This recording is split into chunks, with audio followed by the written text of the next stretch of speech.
गुप्ता जी आपके पास आ रही हूं। उत्तर प्रदेश की सियासत में ये चल क्या रहा है, आपसे बेहतर कोई नहीं समझा पाएगा। ये अलग अलग बैठकें होना, सोशल मीडिया पर अपनी बातें कहना, फिर फोटो ट्वीट कर देना, पोस्ट कर देना, क्या हो क्या रहा है ये? देखिए प्राची जी, आपने कहा कि भाजपा के खेमे में, एनडीए के खेमे में लोग अलग अलग लोगों से मिल रहे हैं। आपने अभी कांग्रेस की बात भी करी। देखिए कांग्रेस, अभी पहले कांग्रेस पे आते हैं, फिर मैं आपको भाजपा का उत्तर भी देता हूँ। 23 जुलाई को खड़गे जी के घर पे इंडिया अलायंस की बैठक हुई। उस पर सारे दल आए इंडिया अलायंस के, लेकिन उसमें समाजवादी पार्टी के अखिलेश यादव नहीं गए और समाजवादी पार्टी से कोई रिप्रेजेंटेटिव भी नहीं आया। क्यों नहीं आया? क्योंकि कांग्रेस 5 सीटें मांग रही है, आपको पता है 10 में से 5 सीटें मांग रही है, और समाजवादी पार्टी कह रही है मैं आपको केवल मात्र 2 सीटें दूंगी। और वो 2 सीटें भी कब दूंगी? जब आप महाराष्ट्र के चुनाव में उनको 12 सीटें देंगे और हरियाणा के चुनाव को 5 सीटें देंगे। आप किससे बोलिए, समाजवादी पार्टी में सबको पता है, अजीज अजीज जी भी मानेंगे चैनल पे।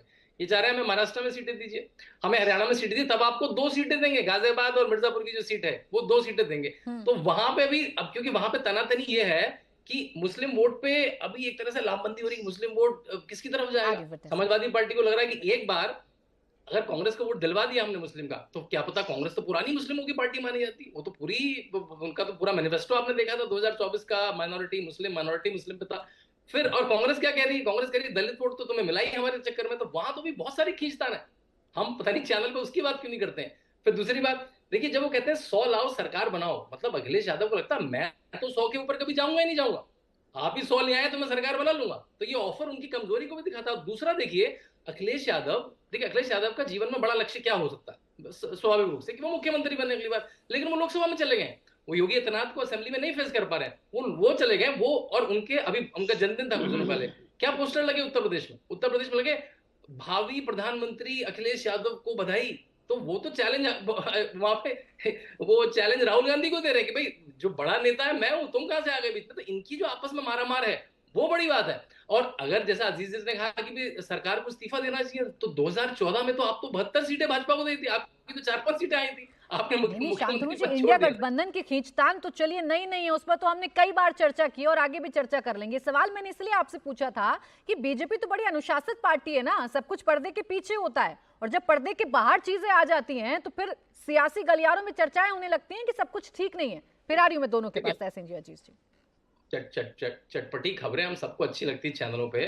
16 मंत्रियों को बिल्कुल चिन्हित करके, किसी पे 1 मंत्री, किसी पे 2 मंत्री 4 दिन पहले लगा दिए गए हैं। वो सारे मंत्री उन सीटों पे जा भी चुके हैं। आपको पता है जो 10 सीटें हैं इसमें से 5 सीटें पश्चिम की तरफ है, 5 सीटें तरफ, और उसमें मंत्री लगा दिए, उन्होंने काम भी शुरू कर दिया। तो देखिए आपको चटपटी खबरें पे चर्चा करनी है, चैनल पे टीआरपी आती तो अच्छी बात है, लेकिन वहां पे काम शुरू हो चुका है और चलो पैनल सही, भी। चटपटी खबरों को खारिज ही कर देते आकर नेता। ये जो फोटो ट्वीट करके सिर्फ अच्छी मुलाकातों का एक शिगुफा छोड़ने की कोशिश की जा रही है, उसी में 2-4 लाइन और ऐड कर देते कि भाई हम सबको जिम्मेदारी मिली है और उस जिम्मेदारी के मुताबिक हम काम कर रहे हैं, तो शायद ये चटपटी खबरों पर बैठकर चटकारे ले नहीं रहे होते हम। अजीज जी, आप फिर आ रही पे भी है हूँ वो नाम।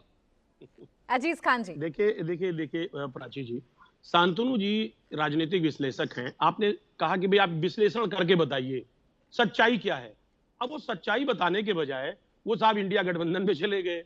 वो कह रहे थे महाराष्ट्र में ये हुआ, मध्य प्रदेश में ये हुआ। अरे भाई सच्चाई ये है कि उत्तर प्रदेश में आज आप खुद इस बात को समझ रहे, नेता, कार्यकर्ता, मंत्री, विधायक कोई संतुष्ट नहीं है। फेरिस्त है ना, मैं थोड़ी कह रहा हूं, आपके चैनल चला रहे हैं, देश के चैनल चला रहे हैं। तो जब इस तरीके की परिस्थितियां हैं और आप देख रहे हैं, यही माननीय केशव प्रसाद मौर्य जी हैं। 2017 में उन्होंने किस तरह मेहनत किया था और किस तरीके से बीजेपी ने ऐलान किया था कि साहब पिछड़ा मुख्यमंत्री बनाया जाएगा, लेकिन हुआ क्या? मुख्यमंत्री तो नहीं बनाया, लेकिन स्टूल पे बैठा दिया गया। हकीकत यह है कि जिस तरह बेइज्जती की जा रही है पिछड़ों की, दलितों की, जिस तरह उनको रुसवा किया गया, आज वो कहीं ना कहीं स्थितियां पैदा हो गई है बेइज्जती और कि रुस्वा आज होने जो पर अगर आप बात करिएगा तो समाजवादी सुनिए, पार्टी में एक परिवार की जो लड़ाई झगड़ा था वो कैसे मंच पर सामने आया था, फिर उस सवाल का जवाब आप देंगे नहीं सर मुझे। तो ये रुस्वा होना, एक दूसरे की बेइज्जती करना, ये तो मुझे लगता है कल्चर हो गया है अब उत्तर प्रदेश की राजनीति का। वो तो परिवार में हो गया था, ये तो फिर भी पार्टी है। अब प्राची जी मुझे कंप्लीट कर लेने जी जी बोलिए ना सर। देखिए मैं वही कह रहा हूं। देखिए अब जब मैं बात मौके की कर रहा हूं, अब आप पिछले चली जाएंगी 10 साल पहले।